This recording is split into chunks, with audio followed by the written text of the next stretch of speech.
Vamos continuar em João 21. Vamos continuar do versículo 7. Então aquele discípulo a quem Jesus amava disse a Pedro: é o Senhor? E quando Simão Pedro ouviu que era o Senhor, cingiu-se com a túnica, porque estava nu, e lançou-se ao mar. E os outros discípulos foram com o barco, porque não estavam distantes da terra, senão quase 200 côvados, levando a rede cheias de peixes. Logo que saltaram em terra, viram ali brasas e um peixe posto em cima, e pão. Disse-lhes Jesus: trazei dos peixes que agora apanhastes. Simão Pedro subiu e puxou a rede para a terra, cheia de 153 peixes. Grandes peixes, e sendo tantos, não se rompeu a rede. Disse-lhe Jesus: vinde jantai. E nenhum dos discípulos ousava perguntar-lhe: quem és tu? Porque sabiam que era o Senhor. Chegou, pois, Jesus e tomou o pão e deu-lhe, e semelhante o peixe. E já era a terceira vez que Jesus se manifestava aos seus discípulos, depois de ter ressuscitado dos mortos. E depois de terem jantado, disse Jesus a Simão Pedro: Simão, filho de Jonas, ama-me mais do que estes? E ele respondeu: sim, Senhor, tu sabes que te amo. Disse-lhe: apacenta os meus cordeiros. Tornou a dizer-lhe segunda vez: Simão, filho de Jonas, ama-me? Disse-lhe: sim, Senhor, tu sabes que te amo. Disse-lhe: apacenta as minhas ovelhas. Disse-lhe terceira vez: Simão, filho de Jonas, ama-me? Simão entristeceu-se por ter lhe dito terceira vez: ama-me. E disse-lhe: Senhor, tu sabes que tudo, tu sabes que eu te amo. Jesus disse-lhe: apacenta as minhas ovelhas. Na verdade, te digo que quando eras mais moço, te cingias a ti mesmo e andavas por onde querias. Mas quando já fores velho, estenderás as mãos e outro te cingirá e te levará para onde tu queiras. Amém? Pedro ficou chateado porque Jesus fez a pergunta para ele 3 vezes. Mas ele esqueceu que ele negou Jesus 3 vezes. Ele esqueceu que ele fugiu quando Jesus foi crucificado. E ele esqueceu que era a terceira vez que Jesus vinha falar com eles. E eles não estavam fazendo a obra. A pergunta que eu faço para vocês é: até quando nós vamos fugir da obra? Hoje nós vamos falar sobre oração. Mas por que eu quero falar sobre esse final do versículo antes? Eu quero que você entenda que o Jesus que eu conheço, o Jesus que eu creio, com certeza deve ser o mesmo que vocês creem.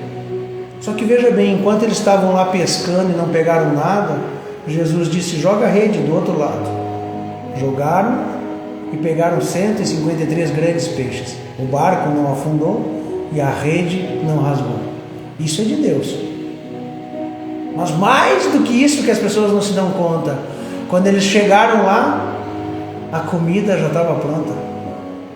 Quando Jesus está na nossa vida, e quando Ele é o caminho, a verdade e a vida, quando Ele é onde você está gastando os teus dias, quando você chegar, a provisão já está pronta. Não importa a tua obra. Nossa, pastor, agora deu um nó. A tua obra é importante porque frutifica a ligação com a videira. Só que tu não vai ser salvo pela tua obra. Mas a gente precisa fazer a obra.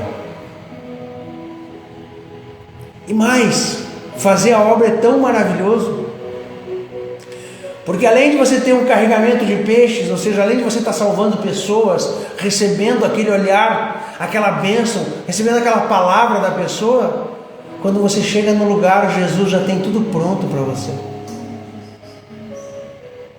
Você entende essa diferença? Quando você faz, Deus vai te abençoar ainda mais. Por isso que eu digo: parem de parar de olhar para o lado, parem de... Ei, Senhor, para onde que eu vou? O que que eu faço? Quem eu sirvo hoje? Essa que é a grande diferença. Essa que é a grande diferença. Porque se você fizer a obra, Jesus vai estar pronto para você. Está tudo pronto. Jesus manda Pedro apacentar as ovelhas. O que é apacentar? Dá calma. Quantas vezes eu falei para vocês que um coração aflito, um coração com medo, um coração não funciona, porque a gente não consegue se conectar com Deus. Um dos frutos do Espírito Santo de Deus é o quê? A paz. E aí eu pergunto, como é que você vai ter paz nesse mundo de ansiedades e ansiolíticos? As pessoas, para poder dormir, enchem a cabeça de cerveja, de álcool, de remédio, de drogas proibidas ou lícitas, não importa. Agora, quando você sai desse meio e vem para o lado do Pai, quando você está na sombra do Onipotente, a tua vida muda. A primeira coisa é paz. E eu posso falar para vocês, eu não dormia, e quando dormia era regado a muito álcool. Já não bebo há muito tempo. Não tenho nem vontade. Porque o que eu vivo hoje é muito mais importante para mim. Aquele prazer momentâneo, aquela loucura, aquele embaçamento. Claro, aquilo era eu tentando apagar o fogo do Espírito Santo que ardia dentro de mim. Era uma busca incessante. Eu trocava entre álcool, ou então muito exercício, ou então luta. Eu sempre tinha que fazer alguma coisa. Por quê? Porque Deus estava dizendo, vem, eu te quero. E eu fugia. Quando a gente se coloca aos pés do Pai, Ele nos apacenta. E quando a gente está em paz, a gente consegue transmitir essa paz para os outros. Fazer a obra de Deus é uma das coisas mais maravilhosas do planeta Terra. E eu pergunto para vocês, se hoje Deus te desse a visão da tua morte, como é que você iria conseguir trabalhar a tua vida? Deus, Ele pode te dar todos os caminhos para você seguir, mas você tem que ser maduro para saber. Você entende que maduro é saber o momento de falar e o momento de não falar? Maduro é o momento de saber orar e de não orar? Maduro é saber assim, olha, eu sei que essa trilha vai me trazer muito trabalho, muita dor, mas eu vou fazer. Eu falo isso para vocês porque quando Deus me disse tu vai ser pastor, Ele me entregou todas as afrontas, todo incômodo, toda a luta, toda a dor que eu ia viver. Ele não me entregou as bênçãos. Eu disse, tá bom, Senhor, se é o que tu quer. Há 2 dias atrás eu falei que meu coração era teu. Vou honrar minha palavra. As dores acontecem, mas as bênçãos são maravilhosas. Por que eu estou falando isso muito para vocês? Porque o Espírito Santo está me dizendo, a gente tem que falar para os filhos de Deus que a dor vem, só que a recompensa também. Só que se você focar na dor, a recompensa é recompensa. Se você foca na recompensa, você para na dor. Vou correr maratona. Tem que começar caminhando, depois começar caminhando correndo. E aí vai dar dor no joelho, irmão. Se tu foca na dor, tu para. Qualquer maratonista, depois de 20 km, começa a sentir dor. Só que eles focam no final. Por isso que Deus está dizendo para nós hoje, vamos focar na dor. E quando a dor doer demais, eu disse, Senhor, por favor, me alivia. Bálsamo. Mas saibam que a dor é o prenúncio da bênção. Eu já tive experiências de dizer, pessoal, está chegando, espera. Só que a dor fica insuportável quando as pessoas são imaturas. Amém? Antes de mais nada, vamos começar com Filipenses 4:6. Por nada estejais ansiosos, antes as vossas petições sejam em tudo conhecidas diante de Deus pela oração e súplicas em ação de graça. Resumo, a oração é nosso estilo de vida. A oração é o nosso dia a dia. Assim como eu estava falando com a Maria, dia 1º eu fui lá queimar, a gente tomou não, ela tomou, e eu falei, dia 4 eu volto. Mas a gente não tinha dia 4 nada marcado, mas no céu tinha. Quando a gente começa a cuidar o que a gente fala com a nossa boca, quando a gente fala coisas do Espírito Santo, elas se acontecem. Dia 4 nós vamos lá pescar. Estava marcado no céu. A boca do profeta largou no dia 1º. Só que as coisas aconteceram depois do dia 2. A gente pode ter acesso ao caminhar. Qual é a diferença? É o teu coração estar em paz. O teu coração não está ansioso. Porque senão você fica nervoso e você começa a querer profetizar coisas que não é o momento. Ou você começa a colocar a mão aonde você não tem que colocar. A gente precisa estar ligado ao Pai para saber o momento de orar, quando orar, por que orar. Nós precisamos estar inspirados. Da mesma forma, o Espírito nos ajuda em nossa fraqueza, pois não sabemos como orar. Mas o próprio Espírito intercede por nós com os gemidos inexprimíveis. E aquele que sonda os corações conhece a intenção do Espírito, porque o Espírito intercede pelos santos de acordo com a vontade de Deus. Por isso que eu insisto tanto para vocês se conectarem com o Espírito Santo de Deus. E eu dou essas duas chaves: alegria e paz nesse mundo enlouquecido, ensandecido, é a presença do Espírito Santo. Se você não está tomando psicotrópico, se você não está bêbado, e você está alegre e em paz nesse mundo, você está com o Espírito Santo. Por que eu insisto para que vocês tenham uma conexão com o Espírito Santo? Por que eu digo procurem, busquem, porque quem busca acha. Porque Ele vai transformar a tua vida, Ele vai te guiar, Ele vai te constranger, Ele vai te educar, Ele vai te fazer falar palavras que tu nem sabe o que fazer. Tu vai estar na frente de uma pessoa que ela vai estar pedindo ajuda e você vai falar a vida inteira dela para ela. Ela vai ficar assim maravilhada. Uau, como? Espírito Santo. E aí tu vai profetizar na vida dela e as coisas vão acontecer. Nós temos que fazer isso. É fruto do Espírito Santo. Mas como é que a gente vai fazer isso? Controlando a nossa carne. Controlando a nossa carne e vivificando, edificando o nosso espírito. A palavra de Deus. Na boca do cristão. A palavra de Deus. Na boca do Filho de Deus. É o teu alimento. Tira mais um tempo. Eu falo para vocês constantemente: tira tempo para ler, tira tempo para meditar, tira tempo, escolhe louvores a dedo. Eu escolho poucos louvores e canto eles por 2, 3, 4 semanas, até aquilo lá entrar no meu âmago, até o meu ser começar a vibrar aquilo lá, até o meu espírito dizer: tá bom, vamos para o próximo. A gente tem que começar a ser consciente. A nossa boca cria a nossa vida. Da mesma boca que sai maldição, sai bênção.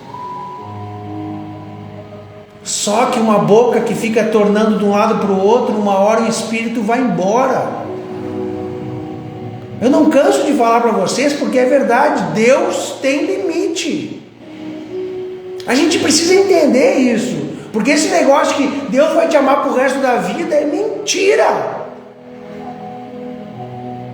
Ele abandonou Saul, ele abandonou Eli, pessoas que tinham sido ungidas por Deus. A gente tem que ter consciência, a gente tem que ter maturidade. Pessoas imaturas procuram palavras que deixam alegres por momentos. Aqui a gente busca a transformação de vida, e transformação de vida dói. Se você quer emagrecer, dói. Se você quer engordar, dói. Se você quiser ficar mais forte, dói. Se você quiser correr, dói. O mundo trabalha na dor, mas o Espírito Santo não.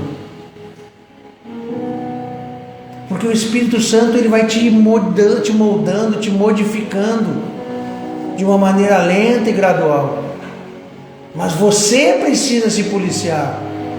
Porque um dos princípios para a gente fazer uma oração, um dos princípios para a gente conseguir controlar a carne é jejuar.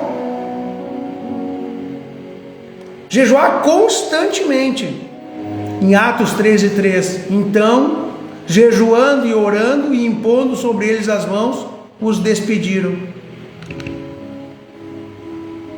Os discípulos não trouxeram para Jesus, discípulos de Jesus, pessoas que andavam do lado do Cristo, não trouxeram para ele uma pessoa dizendo: não conseguimos expulsar os demônios?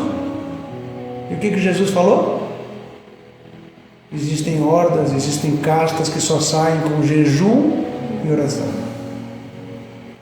E é sério que nós, filhos de Deus, vamos pensar que a gente não precisa jejuar agora? É sério que nós, filhos de Deus, a gente acha que está tudo certo, está tudo pago? É sério que a gente acha que a gente não precisa fazer o mínimo? O Espírito Santo faz a parte dele, mas você precisa fazer a sua. Vigiai e orai. Você entende como a oração foi elevada a um patamar que não existe? A gente está falando da importância da oração, né? Mas você entende que uma oração que está desconectada de princípio não vai acontecer? Existem orações que sem jejum não vão acontecer? Existe uma maneira de orar correta e existe uma errada, e se tu estiver na errada não vai acontecer? Eu falei alguma coisa que não está na Bíblia? Eu não sou hipócrita de vir aqui para vocês e fica tranquilo, é só orar que vai acontecer. Eu sou o primeiro a dizer que tu pode ficar cotoco se tu estiver orando e descumprindo o princípio. Por que eu falo isso? Porque eu quero que a tua oração seja atendida. Por que eu falo isso? Porque eu quero que a tua vida seja transformada. Por que eu falo isso? Porque eu quero que vocês passem e resplandeçam a face de Deus aonde vocês estiverem. Mas a gente tem que fazer a nossa parte. A nossa parte é orar. Mas antes de orar, a gente tem que vigiar. Vigiar o quê? Ah, pastor, tem que vigiar o demônio. Que vigiar demônio, irmão? O demônio sai onde eu entro. Ele não tem validade. Porque o demônio está ao nosso derredor. Não é o que está na Bíblia? O demônio está do teu lado, está no teu colo? Só se tu pedir para ele entrar. E como é que tu pede para ele entrar? Falando palavras torpes, cirando, não perdoando, julgando. Opa, quero dizer, não, eu estou dizendo que você convida o demônio para habitar na tua vida conforme tu te posiciona. O Filho de Deus não dá valor para o demônio. O demônio não nos alcança. Ele só te alcança quando você dá validade. Eu não tenho medo de entrar em lugar nenhum. Na verdade, antes de ser evangélico, eu já não tinha medo. E quem já escutou minhas histórias sabe que elas são bem interessantes. A gente pode conversar amanhã lá no monte de novo. Se eu era assim antes de ser um estudioso da palavra, você imagina hoje. Só que o demônio é uma muleta para gente mau caráter. Eu falei que ia ser. Eu falei que quando eu falo que vai ser leve, sempre sai sangue pelas paredes. Desculpa, eu estou cansado de ver filho de Deus. Não, pastor, eu tento, mas é o demônio. Não é o demônio. É falta de vontade. É falta de domínio próprio. É falta de ficar quieto. É falta de humildade. É falta de vontade. Ah, mas pastor, irmão, todo mundo erra, todo mundo peca. E se alguém disser, o senhor não sabe a minha luta, eu vou dizer, eu não sei, mas eu sei a minha. E eu sei quem eu era.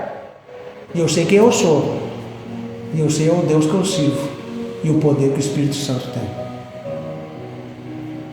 Se alguém está com dificuldade, vamos fazer junto um propósito, vamos fazer junto um jejum, vamos levantar um clamor, vamos levantar uma oração juntos. A gente sabe que existem maldições hereditárias que permeiam, claro que sim. Só que uma coisa é você ficar com a muleta. Hoje não deu, hoje não deu. A outra coisa é você se jogar aos pés de Cristo e dizer, Senhor, que seja. Porque o primeiro jejum pesado que eu fiz, eu disse para o Senhor, ou me limpa ou me mata. Acabou, cansei. Viver assim eu não vivo mais. No final do terceiro dia eu parecia um zumbi. E as pessoas passavam, me olhavam e diziam, tudo bem, como você está bonita? Eu dizia, que bonita, irmão. Esse lábio rachado, estou com uma soleira profunda, estou quase um cadáver aqui de pé. A batalha que a gente tem no espírito, o mundo não enxerga. Mas vocês têm aqui um ministério que está aqui para ajudar vocês. Só que ele não vai passar a mão. Por que eu não vou passar a mão? Primeiro que eu teria que pagar lá em cima quando eu chegasse.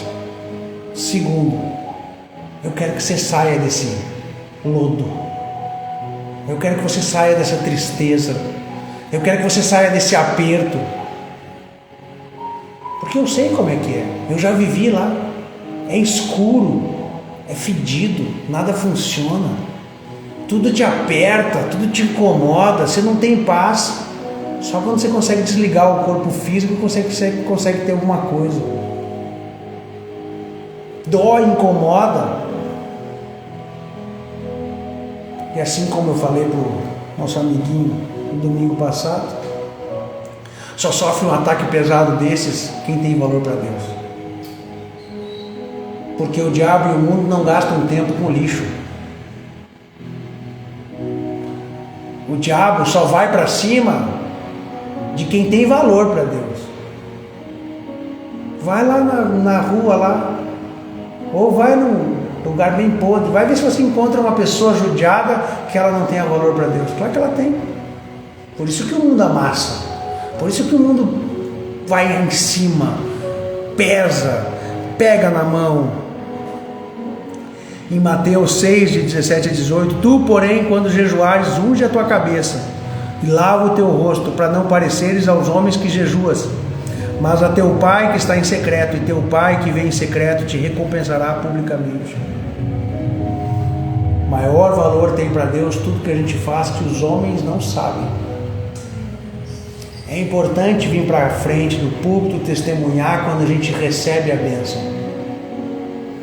Você vai estar testificando a fé dos teus irmãos. Às vezes ele está esperando por algo que também parecia improvável, impossível. E tu diz aqui, olha, eu também achava, mas eu consegui. Agora, 99% das coisas que você faz, o melhor é fazer em secreto. O melhor é fazer em silêncio.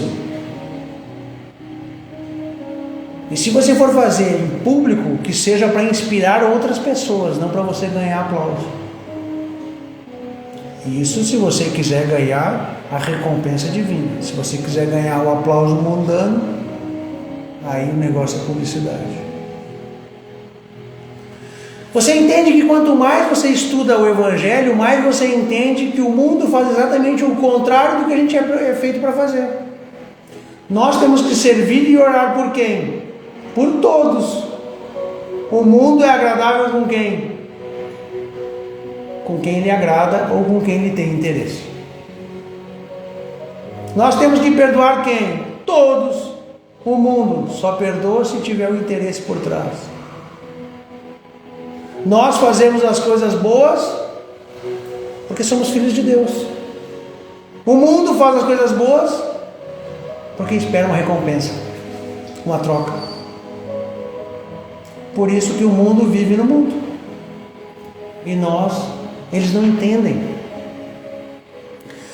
Só que como é que você vai garantir a tua descendência? Fundo de pensão fale, empresas quebram, dinheiro acaba. E saúde?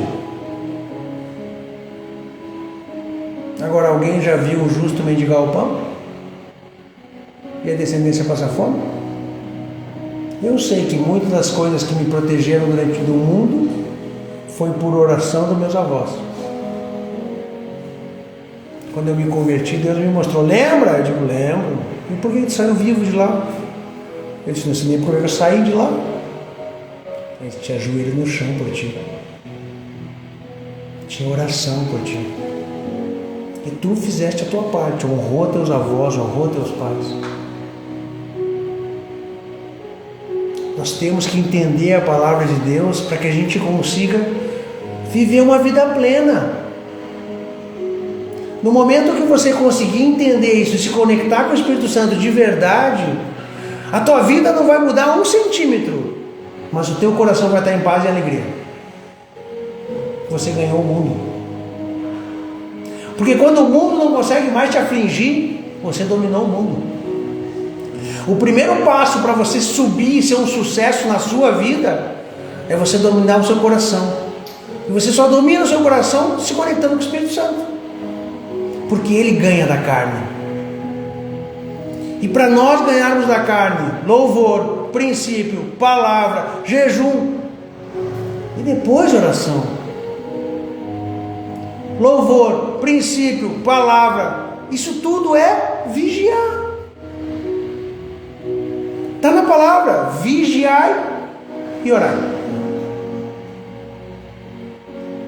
Você tem que estar atento com o que você está fazendo no dia a dia. Você tem que estar atento como é que você conduz a sua vida. Você tem que estar atento quais os princípios mais básicos. Falei ontem para vocês, quem confessa o pecado alcança a misericórdia. Eu ainda preciso dominar minha ira. E já está bem dominado. Mas eu quero chegar mais. Eu quero chegar no nível da minha avó.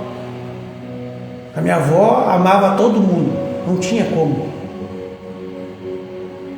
A gente precisa dominar as coisas mais básicas. Qual parte aqui da Bíblia que Jesus manda a gente incomodar o irmãozinho? Ele manda a gente pregar a palavra. Ele manda a gente amar. Ele manda a gente servir. Ele manda a gente obedecer a palavra. E aqui é uma coisa que nós vamos conversar agora em janeiro, fevereiro, por muito tempo. Qual a posição de cada um? O homem tem uma posição, a mulher tem uma posição, o filho tem uma posição. Quando o filho tenta tomar o lugar do pai, dá problema para os dois. Quando a mãe entra no meio do caminho dos filhos, dá problema para os dois. Qual é o grande problema da família cristã do Brasil hoje? Falta de entendimento do que cada um tem que fazer. Ô pastor, irmão, depois na realidade a gente tem que educar e falar da palavra. E se eles quiserem colher, que colham. Eu sou responsável pela minha salvação. Oro por toda a minha família, mas cada um deles tem o seu peso, irmão. Cada um deles tem o seu caminho. Dói porque a gente não foi acostumado a escutar a palavra certa. O pai é o pai, a mãe é a mãe, e os filhos são os filhos. Só aqui você já começa a entender. E eu sempre falo, o pai tem que calar a boca e aprender que a gente vai ser gratificado lá em cima. Aqui a gente vai só se ferrar. É para isso que te serve, irmão. Adão mordeu por causa da Eva. Quem é que tomou a pancada? Pai, foi ela que me deu. Cala a boca, Adão, estou falando contigo. O homem da casa. Te responsabiliza. Abre teus olhos.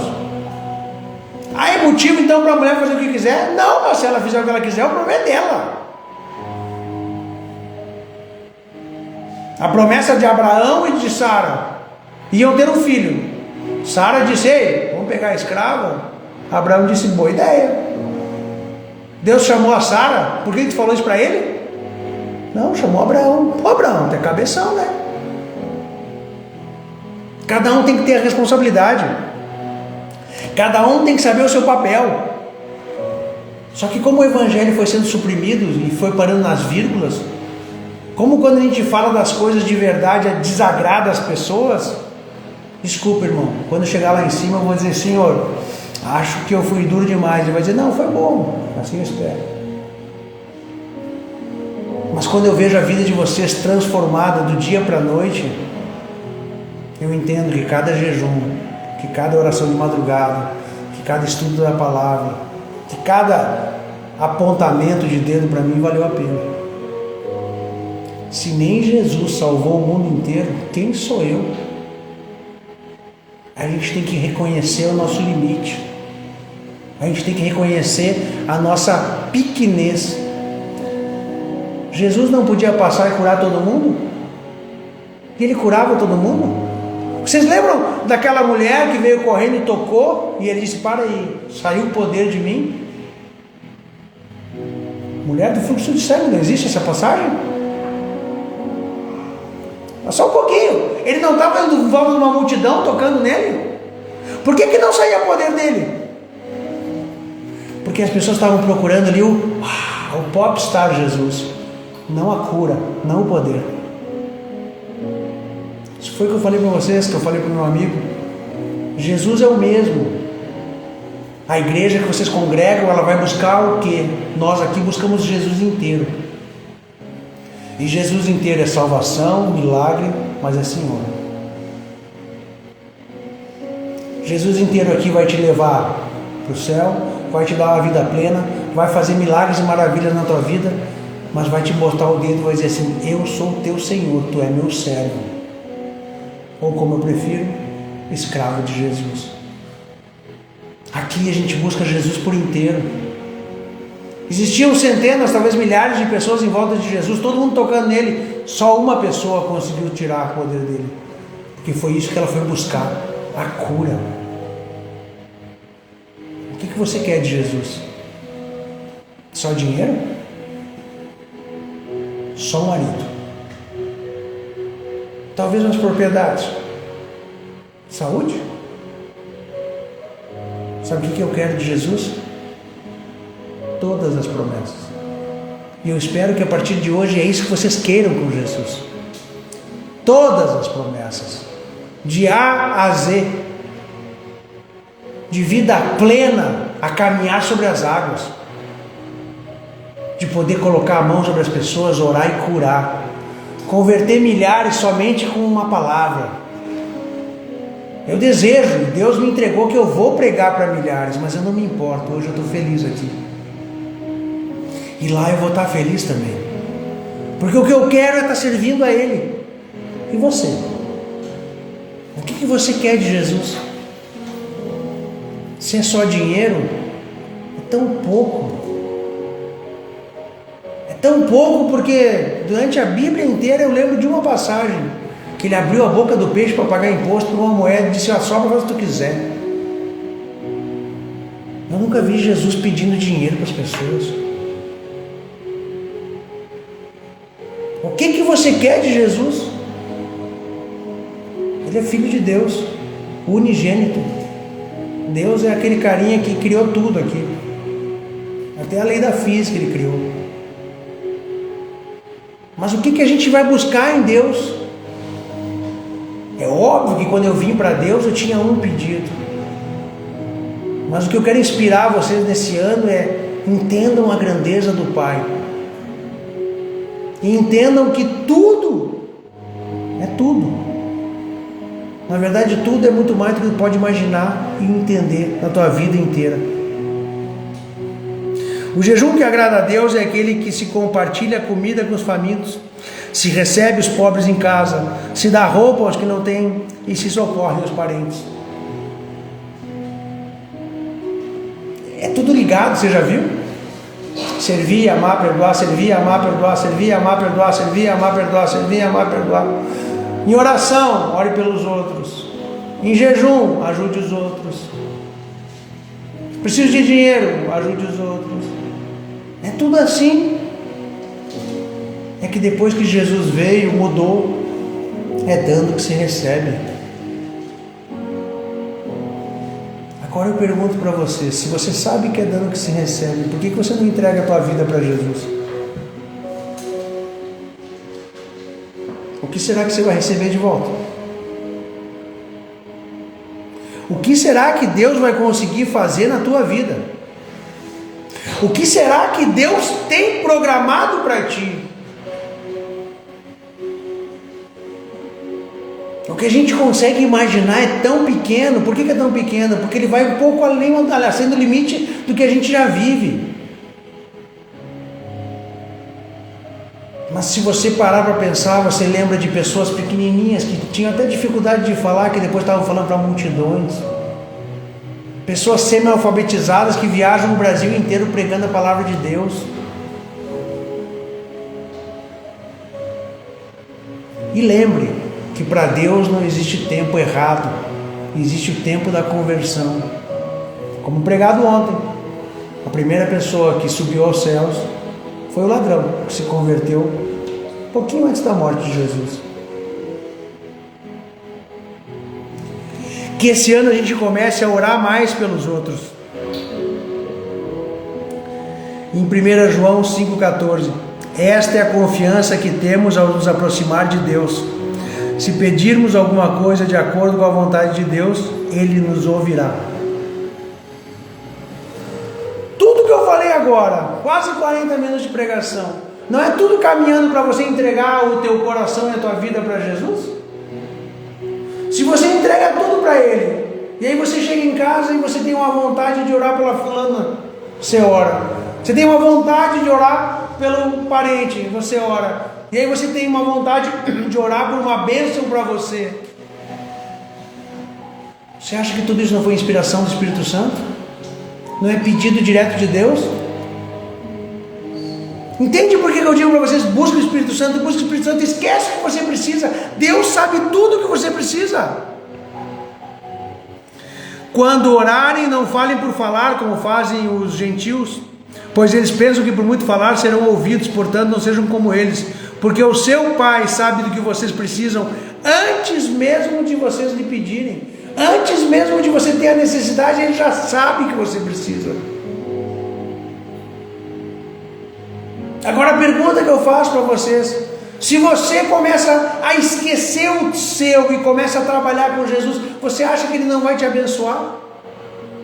Você acha que o teu espírito não vai começar a clamar coisas aqui para você, que é desejo do Pai para você ter? Olha só, Deus, um princípio sendo cumprido, uma oração de um justo que jejua. Eu vou repetir: Deus, um princípio sendo cumprido, a oração de um justo que jejua. Você acha que não está concretizado?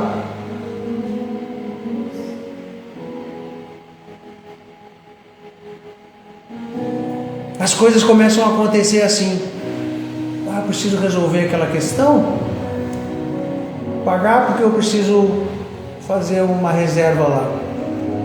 A pessoa te manda assim: oi, tudo bem? Eu vou te fazer uma condição especial. Olha que legal. Aí você ganha desconto, ganha parcelamento. Você nem entrou em contato, você só lembrou que precisa resolver e a coisa acontece. Você diz: eu preciso pagar o aluguel agora, então. E aí o dinheiro aparece. Eu estou falando de dinheiro porque dinheiro é a coisa que mais aflige o coração do ser humano e é a coisa que Jesus menos falou. Eu estou falando em dinheiro porque dinheiro literalmente machuca o Filho de Deus. É onde ele tem a maior trava, é onde mais dói. Dízimos, ofertas, dar dinheiro para os pobres, a gente nem prega aqui. Por quê? Porque parece que você está jogando sal na cabeça das pessoas. Mas as pessoas não querem cumprir princípio e querem receber a bênção. A confiança que faz toda a diferença. Na verdade não é confiança, é fé.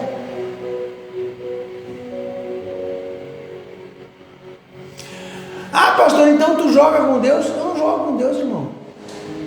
Eu cumpro o manual.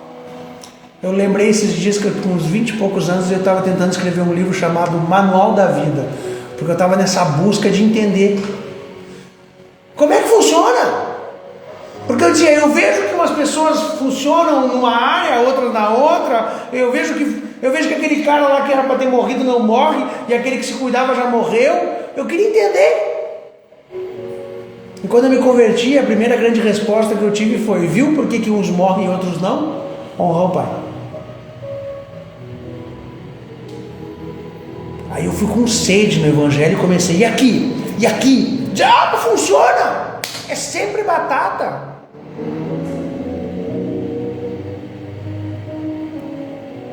O evangelho vai funcionar na tua vida. Eu falo sempre porque é uma coisa que eu estou ainda digerindo. Minha primeira avó que morreu com 76 anos. Era um anjo na terra, ela brilhava. As pessoas abraçavam ela e diziam: meu Deus, eu não quero largar a tua avó. E larga porque é minha. Ela morreu com 76 anos de idade. Eu briguei com Deus. Eu falei para ele: Deus, leva eu, deixa ela aqui, ela é gente boa, eu não. A gente é arrogante a esse ponto, né? Eu fui terrível. Por isso que eu digo: Senhor, até eu mesmo, né? Tamo junto. Obrigado. Um belo dia, Deus falou: lembra da tua avó? Eu disse: lembro, pai. Ela ficou com a rusga, com os pais, até o final da vida. Ela não perdoava o casamento que ela teve, porque os pais se deram em casamento. E aí eu lembrei um dia, nós sentados na mesa, tomando café, e ela falando sobre isso. Eu disse: caraca.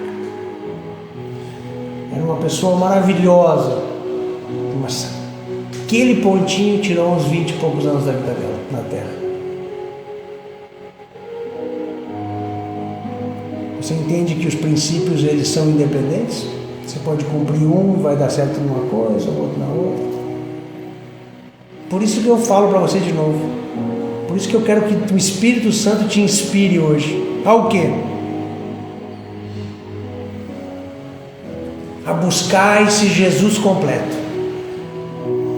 Em Mateus 7, de 7 a 8, diz: pedi e dar-se-vos-á, buscai e encontrarás, batei e abrir-se-vos-á, porque aquele que pede recebe, e o que busca encontra, e ao que bate se abre. Coloque como meta de vida buscar o Espírito Santo. Ah, pastor, tu está dizendo que eu não... Eu estou dizendo só para você buscar o Espírito Santo. Incessantemente. Você vai ver coisas que você nunca imaginou. Mas há tranquilidade que vai reinar na tua vida, independente do mundo.